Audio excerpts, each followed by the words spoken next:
Israeli Air Force, currently they own 35 F-35 Lightning II fighters, 175 F-16s, and 66 F-15 Eagles, as well as famous names in the air defense missile world such as Patriot, David Sling, Iron Dome, and Arrow.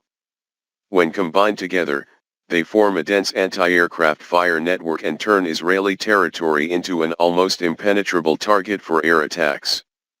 Therefore, sending planes to bomb Israel would be no different from a suicidal act, not to mention that among Iran's fighter jets, there are only 35 F-5 Tiger IIs and 23 Su-24 Fencers. Accounting for less than 30% of the total number of fighter aircraft in the modification is capable of traveling 970 kilometers to reach Israel. Therefore, cruise missiles are a much more feasible and safer solution. However, if applying this option will also run into trouble because they do not have a large reserve of cruise missiles, especially air-launched ones. In the past half-decade, Iran has tested many different models, but only a few actually entered service because of the difficulty in sourcing small jet engines. On the contrary, this country's ground-launched guided missiles are a weapon that deserves much more caution. In 2002, General Kenneth McKenzie of the U.S. Central Command announced that Iran possessed more than 3,000 ballistic missiles of various types, and many of them had the ideal range to attack Israel. Some opinions say that the specific number of missiles reaching altitudes and ranges of more than 1,000 kilometers will be between 500 and 1,500. Besides, according to General McKenzie, over the past 5 to 7 years, Iran has made significant improvements in missile performance, making them more and more dangerous and a constant threat to its allies. United States in the region. Specifically, the Sahab-3 from 20 years ago had a speed of Mach 7, a range of only 1,300 kilometers, poor control ability and a navigation system that still had many shortcomings, when the target miss rate was up to 50%. With a dispersion of 2 kilometers. Over time, the upgraded versions of Sahab-3 such as Ahmad and Ghadr have had their speed increased from 1 to 2 Mach, the range is 1,700 to 1,950 kilometers respectively. While the dissipation radius is narrowed to only 300 to 500 m, even the modern Qamshidr missile line possesses a maximum speed of Mach 16. The range ranges from 2,000 to 3,000 km. Carrying a heavy explosive warhead or cluster bullets weigh 1,800 kilograms and have only a dispersion distance of 30 m. Last year, Iran's Islamic Revolutionary Guard Corps announced a third-generation long-range missile model called Shekin that possesses an optimal design and is up to one-third lighter in weight than similar models. Preparation and firing time is reduced to 1/6. In addition, thanks to the warhead and special wingtips, this missile has the maneuverability to penetrate the enemy's air defense shield, simultaneously hitting the target at a distance of 1,400 kilometers. In that year, Iran officially introduced the Fighter missile. This is a hypersonic missile model with a maximum speed of Mach 15, a range that can reach outside the atmosphere and is capable of penetrating the most advanced air defense systems such as Iron.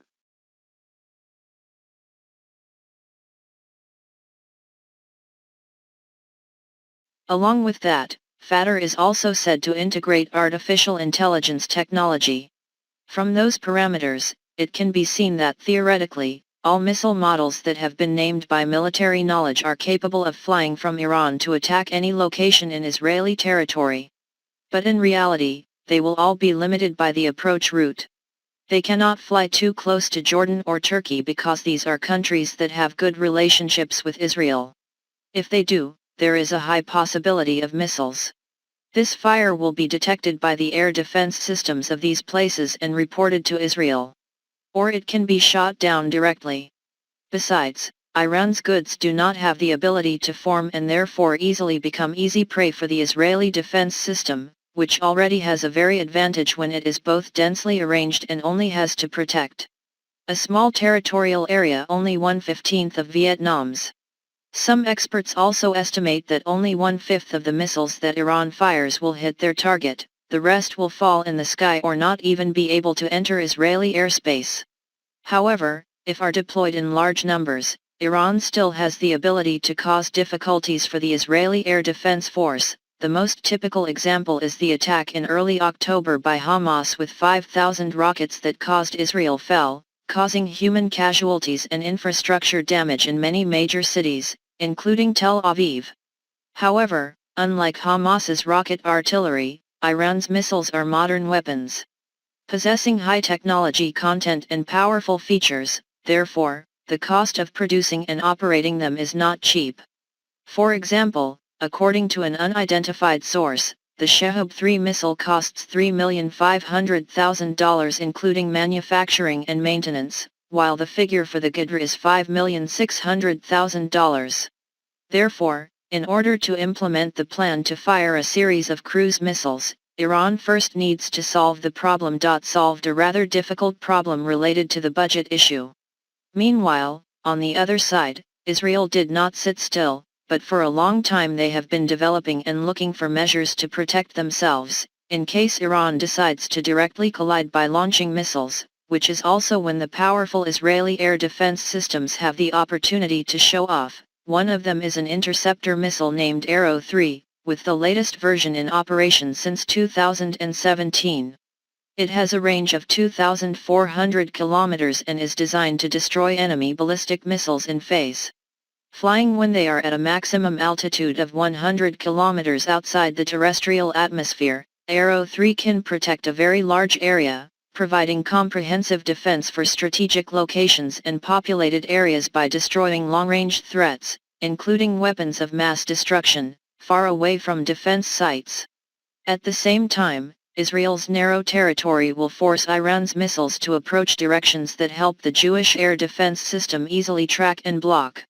However, destroying a missile flying at a speed of March 5 to March 10 has never been an easy thing. Until now Israel is deploying 3 batteries named Arrow. Each battery has 4 platforms, launched with a total of 24 missiles. According to estimates, they are capable of destroying 1 to 20 missiles in the enemy's flight path at the same time. Besides, in the case of Iranian missiles passing Arrow and advancing in the final flight phase of preparing to approach the target, the Israelis can use the David sling system to target targets within a radius of 320 kilometers and at an altitude of at least 15 kilometers, developed to replace the American Patriot. However, in contrast to the relatively impressive performance of his colleague in the Ukrainian battlefield, the effectiveness of David sling against low-range missiles has not been determined. If Iran decides to spend heavily and fire at once, when there are multiple missiles at the same time, as I said a few minutes ago, there is a high possibility that only 1/5 of them will cause damage to Israel. But many opinions believe that this number can cause a bit of trouble, causing people to panic and even destroy some items. Although they spent a lot of money, they could not defeat the military capabilities of the Jews, and after the attack, Israel will certainly take revenge in an extremely brutal way. This lesson can be said to have been absorbed by Hamas because after 30 days since the conflict in Gaza broke out on October 7, more than 10,000 Palestinians have been killed by ground operations and bombardment continuously from the air of the Israeli Defense Forces. Because of that, combined with the fact that ballistic missiles are difficult to replenish and replace quickly in large quantities, Iran can completely consider a solution that is to transfer a cheaper weapons, more suitable for anti-Israel forces supported by them such as Hezbollah, Lebanon. That is the patrol bullet, also known as UAV, that Iran is using a lot with diverse types such as Shahd 136, Rod 85, or Mirage 532. This action could make Israel angry and decide to attack the north. However, this will mean that the scale of the war will expand. Israeli soldiers must fight on 2 fronts and the damage they receive will be greater than anything that enemy suicide UAVs are capable of causing.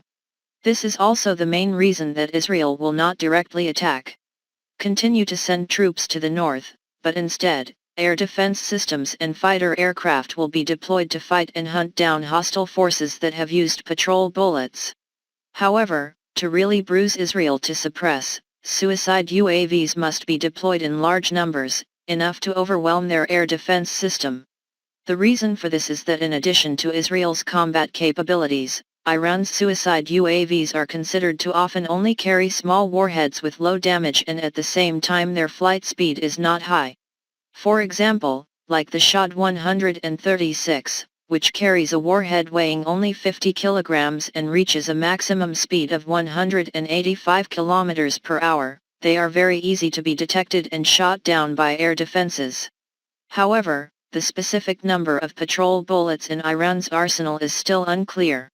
Based on some sources, over the past few years Russia has purchased about 1,000 Shad 130 SIXs to serve the war in Ukraine.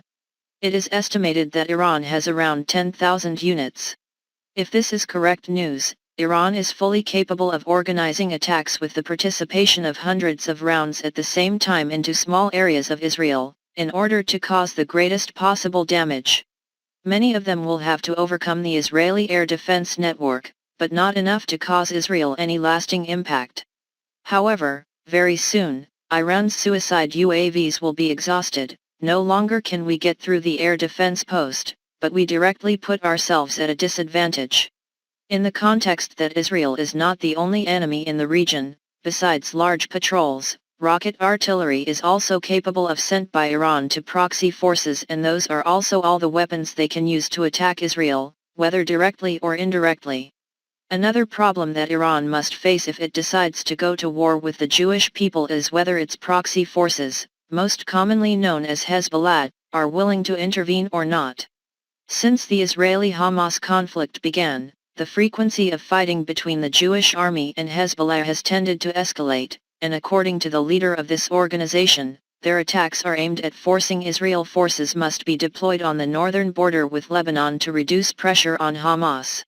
However, some experts agree that Hezbollah does not want an all-out war with Israel at this time.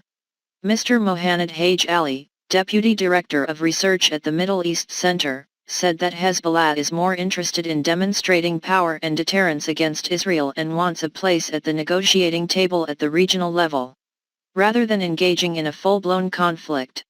According to him, this group is more interested in a long-term strategy that gives them more power and influence. However, in case Iran somehow succeeds in inciting Hezbollah to open a front north of Israel, this is the biggest threat to them, more than any suicide UAV or rocket ballistic missiles. In 2021, the leaders of this organization announced that they have 100,000 warriors possessing more than 100,000 soldiers, rockets and many modern weapons such as UAVs and ballistic missiles.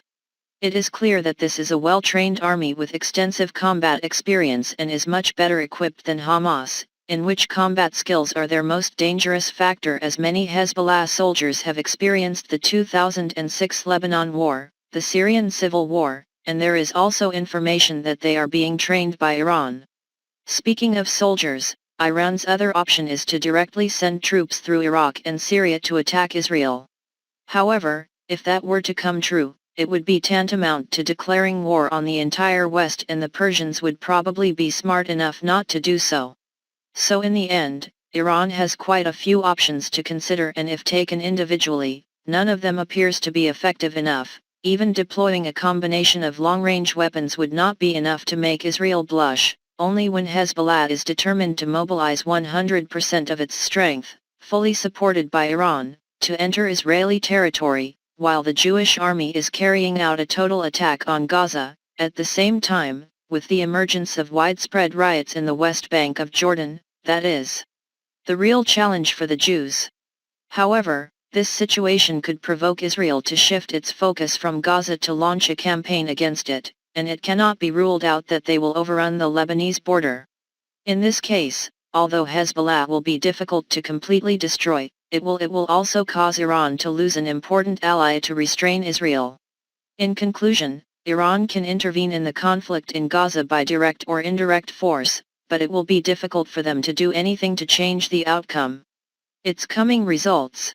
Here the analysis of military knowledge on how Iran can harm Israel if it intervenes in the situation in Gaza has ended. In your opinion, what should Iran's leaders do to help stabilize the situation in the region or further weaken Israel? Or where will the war in Gaza go? How will it change the world? Please don't hesitate to leave your comments below in the comments section. Wish everyone have a good day, thank you.